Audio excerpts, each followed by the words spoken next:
Good evening, everyone, and my lovely nurses. I hope you are fine and your family is good.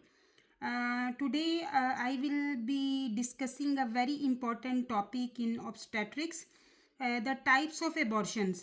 So, understanding these types is essential because they help us identify what is happening in early pregnancy, guide our clinical decisions, and provide appropriate care and counseling to women. So, in this lecture, we will focus on the main categories of abortion and how they are classified in clinical practice. So, the types of abortion, actually, the main types is two. One is natural spontaneous abortion, and the other one is induced artificial abortion. So, in the spontaneous, there are some subtypes. One is threatened, inevitable, complete, incomplete, missed, and septic. So, these subtypes are coming under spontaneous abortion.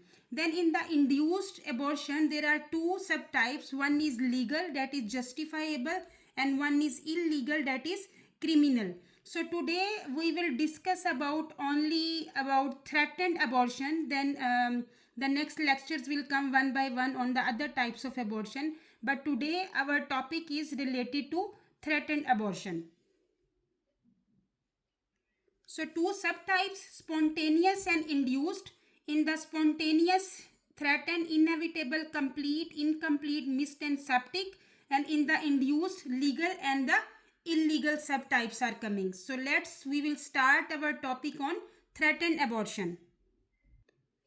So in the threatened abortion, this is a condition where a pregnant woman shows early warning signs like light bleeding or mild cramping, but the pregnancy is still alive and the cervix remain closed in the threatened abortion. So understanding this topic is important because early recognition and proper care can help protect the pregnancy and prevent further complications. So be with me and watch lecture until end because we will discuss a complete topic on threatened abortion, plus at the end we will discuss one multiple choice question to understand more completely. So the threatened abortion means the pregnancy is showing warning signs. Pregnancy is showing warning signs that it might end. So is showing the warning signs that the pregnancy might end, but it has not ended. So the baby is still alive. Baby still alive. Think of it as danger but not lost. Danger but not lost. So that is threatened abortion. The pregnancy is showing warning signs that it might end, but it has not ended. The baby is still alive. The cervix is closed. Cervix remain closed in threatened abortion, and in easily we can think about the threatened abortion is danger but not lost. The sign and symptoms of threatened abortion, the mother will feel, the patient will feel light vaginal bleeding, light vaginal bleeding or spotting. Either is bleeding or spotting, mild lower abdominal pain, mild lower abdominal pain. Then no passage of tissue. There is no any passage of tissue through vagina. Cervix remain closed. Cervix remain closed on exam. So when doctor will check, cervix will be closed. And the ultrasonography when doctor will do, it will show viable pregnancy. What is viable pregnancy? The viable pregnancy means the baby is alive and developing normally with the detectable fetal heartbeat and the pregnancy is able to continue. So viable is a good sign. Viable, the baby is alive and developing normally, growing normally inside with the detectable fetal heartbeat. There will be a fetal heartbeat and the pregnancy is able to continue. So these are the signs, symptoms of the threatened abortion: light vaginal bleeding and or spotting, mild lower abdominal pain and cramping, no passage of tissue, cervix remains closed on examination, and ultrasound will shows the viable pregnancy. The causes of threatened abortion, the number one is hormones problem. Hormones problem mean the patient have low progesterone.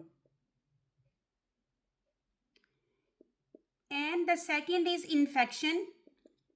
Infection means some urine infection or any vaginal infection.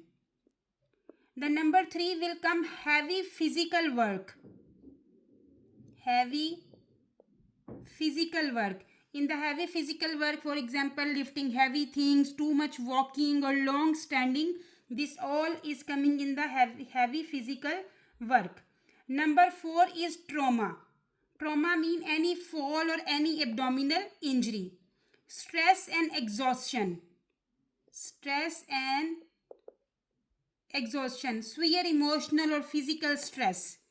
The number six, placental problem. Placental problem means placenta not attaching well. Then maternal health issues. Maternal health issues mean patient has diabetes, thyroid problems or uncontrolled blood pressure. The number eight is genetic problem in the fetus. Genetic problems in the fetus mean baby not developing normally. That is a common early cause. The number nine is patient is smoking, alcohol or drugs. Patient is doing smoking, taking any alcohol and the drugs. These can irritate the uterus. The number 10 is unknown. Unknown cause mean many cases happen without a clear reason. So these are the main causes of the threatened abortion.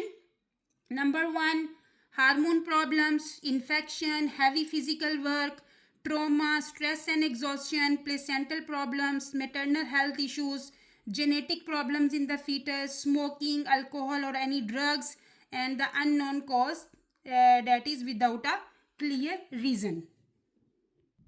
What is the baby's condition in threatened abortion? So in threatened abortion, babies are usually alive, fetal heart rate present, fetal heart rate will be there, pregnancy is still viable.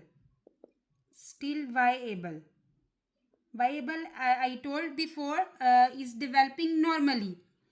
But there is a risk that it can progress to incomplete or complete abortion if bleeding worsen. So the care and the early detection is very important here, because it can progress to incomplete or complete abortion if the bleeding will worse.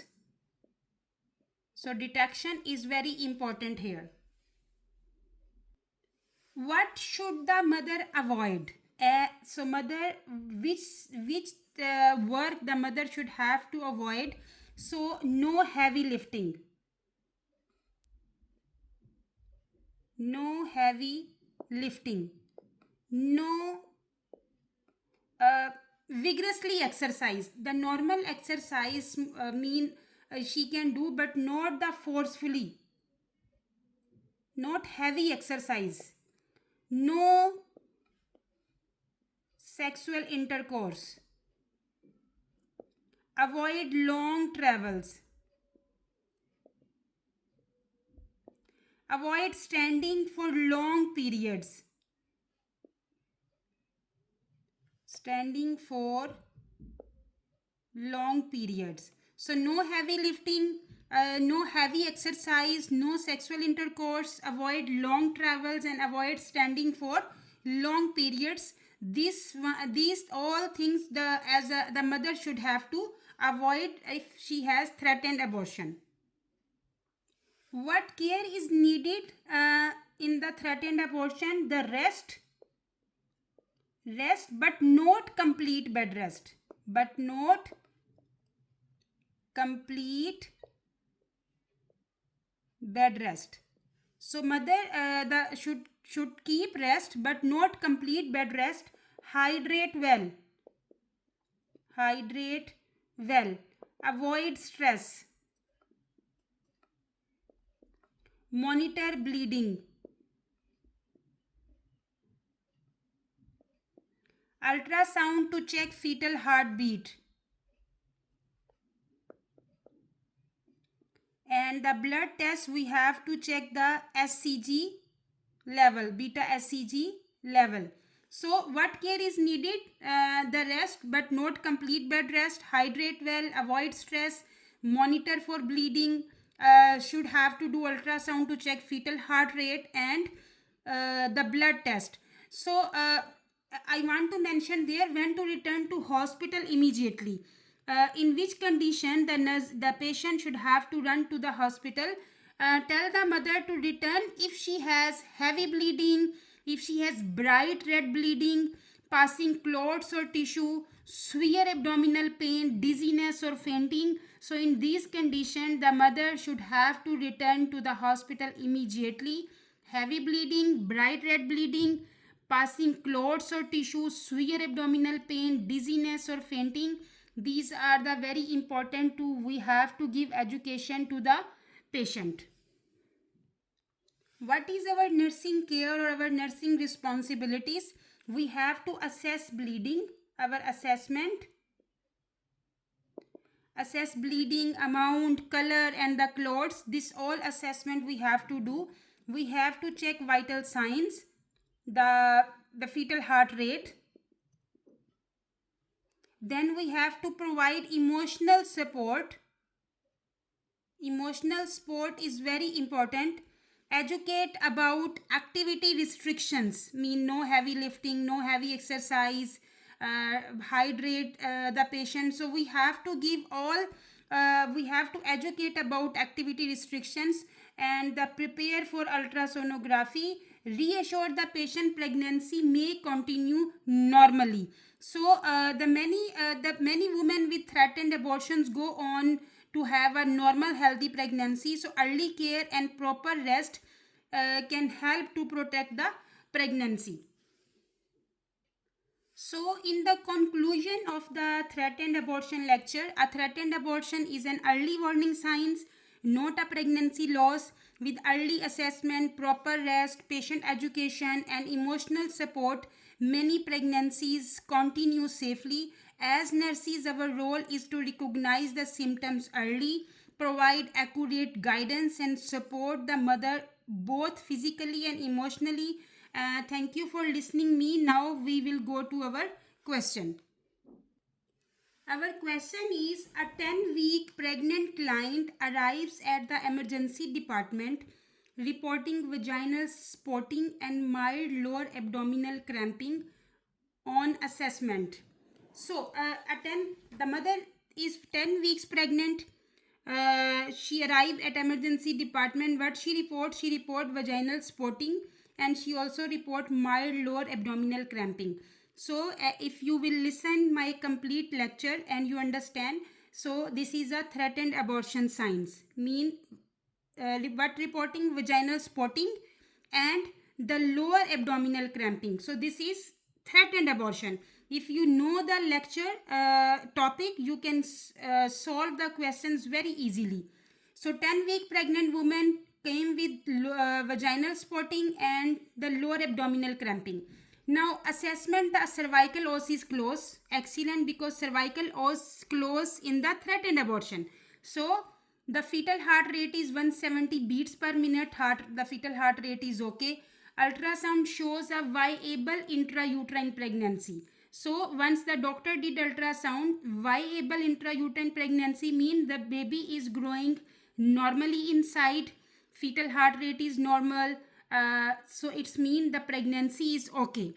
The client state she has been lifting heavy boxes at work.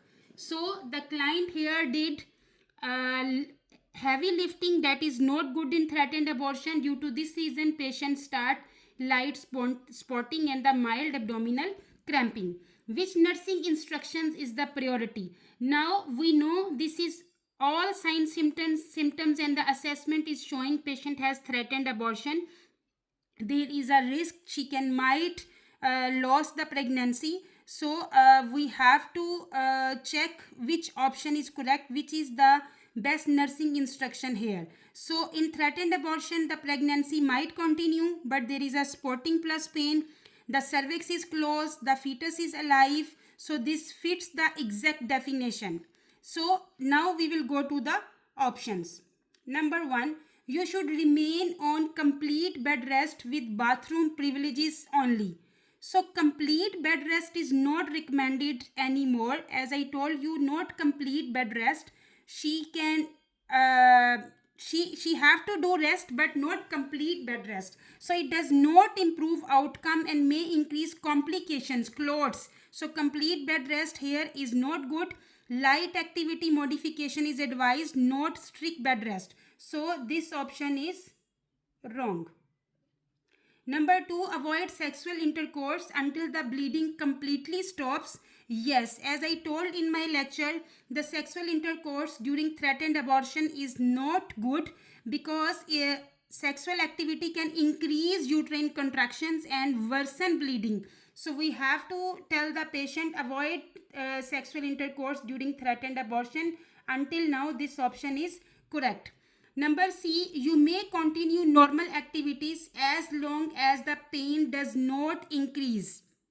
Wrong, because lifting heavy items or the heavy activity can worsen the bleeding. So she needs activity restrictions, not continue normal activities. So see, you may continue normal activities as long as the pain does not increase.